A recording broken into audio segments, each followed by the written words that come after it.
Hello everybody. I'm pretty busy around here. I was messing around a little bit. I think I posted some pictures on Instagram. I got the rear suspension done. In order to get the emergency brakes to work, or the cables to work, you can see here, I'm going to weld on a little bracket, drop that down a couple inches so I had room to get underneath the leaf springs here. That wasn't too bad. I checked with Rough Country to see, and it didn't seem like there's a whole lot of people that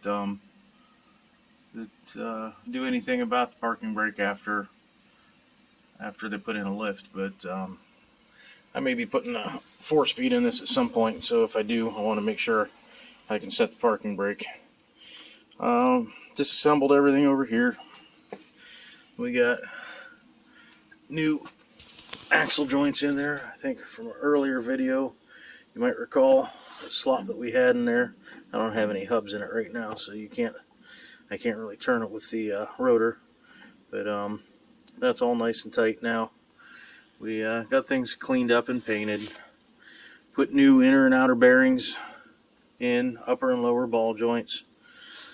We've got a conversion kit to put lockout hubs on it. That's still sitting over on the bench.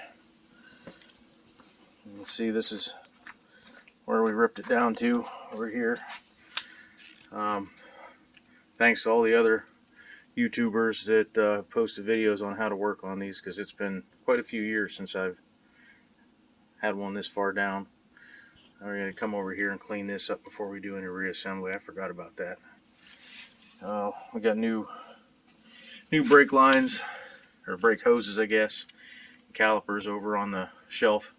We're going to put those on to make sure that we're starting out with a fresh start. I'm not sure. Yeah, there's the old bearings and automatic hubs, and then there are some pieces there that I'm going to need to reuse. Cleaned all those up in my ultrasonic cleaner. I still may have to put that extension on the brake hose. I bought the extended brake hose. You can see it over there. I'm supposed to take care of having to relocate that, but I've right now got that rear axle strapped up, because when this extends down to the end of the travel, that hose is still tight, and that's with the weight of the truck on the rear axle. So I think I may still put that relocator on there. Rebuilt my steering gear and put new seals and everything in the pump because it was leaking all over the place. Had a heck of a time trying to find something to work for putting actually I was trying to put the factory steering shaft back in, and I cannot find the universal joint that goes in here anywhere. It's a couple of blocks and a little spring retainer, and actually there's the pieces right here. You can see those blocks and that clip, and then this little retainer. And then what I had problems with was this boot. Unfortunately, I can find them all day long for Jeeps, for smaller GM cars, but I guess the 3/4 ton trucks,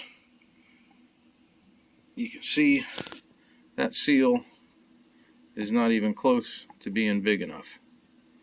So I ended up talking to my neighbor. He builds street rods and stuff.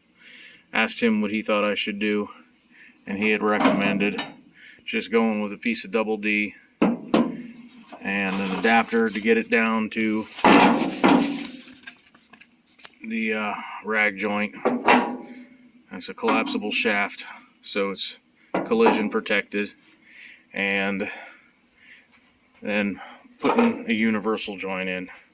And for the K20s, they don't have the standard 36 spline 3/4 inch or 38 spline.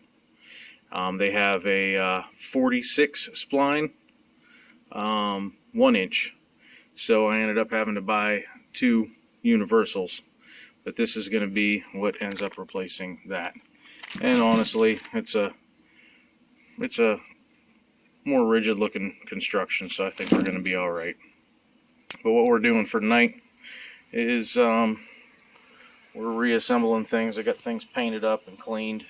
Kind of resurfaced the rotors a little bit with a DA. I go over and smooth those out before I put things back together. But I wanted to get that glazed scale off of there. Got the old bearing races knocked out. Just got this new installer today, so we're going to put the new races in. Put a new axle joint in this side. I got things taped up, and we're just going to paint that up so it washes up a little bit easier if I take it out after I get it built. But that's where we're at.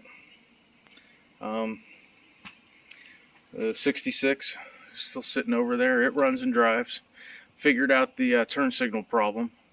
I imagine a lot of you that work on these probably already discovered this, but if you leave them sit for a while, the hood hinges is where the ground transfers for turn signals that are in the hood. And if they get rusty or corroded, the turn signals don't work anymore. I found that out. I was working on it, trying to figure it out. I sanded everything, got all the connections all put back together. It worked a little bit, and I moved the hood, and they worked better. I moved again, and they didn't work at all. So I moved the hood up and down about 5 or 10 times, and all of a sudden they started working great. So if anybody's having problems with the grounds in their turn signals in one of these, that's the place you might want to start looking. And you can see we still have the 6 lugs on there, but after this one rolls out of the shop, I got my new carpet sitting up there on the shelf. Put a deposit on a seat, but I kind of got a funny feeling that I got scammed. So we may end up having to buy another seat. But I have one hole to patch in the floor. Got the gas tank sitting up there. Get the new gas tank put in. When this one rolls out, then the 66 is going to roll back in. We're going to do the suspension and convert that over to a 4-wheel disc with 5 lugs. And then I got to find a set of wheels. When I get that one done, I think we might grab that 65 cab out back and put it on this airbag frame, and throw a turbo 350 with a 305 small block that I've got in there. And I think that one may end up going up for sale when it's done. But thanks for watching. You guys have a good evening.